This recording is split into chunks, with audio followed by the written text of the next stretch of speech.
एक गांव में रामू नाम का एक गरीब किसान रहता था। उसके पास जमीन बहुत कम थी और घर में मां, पत्नी और दो छोटे बच्चे थे। हर साल रामू मेहनत करता, सुबह 4 बजे उठता, खेतों में काम करता, धूप में जलता, रात को थक कर गिर जाता। लेकिन किस्मत हमेशा उसके खिलाफ होती। कभी बारिश नहीं होती, कभी ज्यादा हो जाती है और कभी फसल पर कीड़े लग जाते हैं।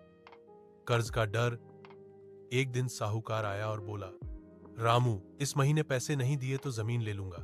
रामू का दिल कांप गया। उसकी पत्नी ने रोकर बोला, हमारे बच्चों का क्या होगा?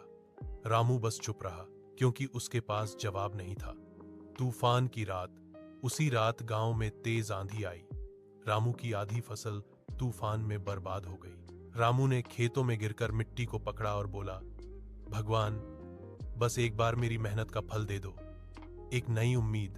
अगली सुबह रामू गांव के स्कूल के मास्टर जी से मिला।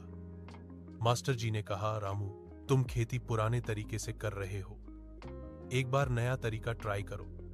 मास्टर जी ने उसको सिखाया, कम पानी वाली खेती, ऑर्गेनिक खेती और सस्ती दवा का उपयोग। रामू ने सोचा, अब तो वैसे भी कुछ बचा नहीं, ट्राई कर लेता हूं।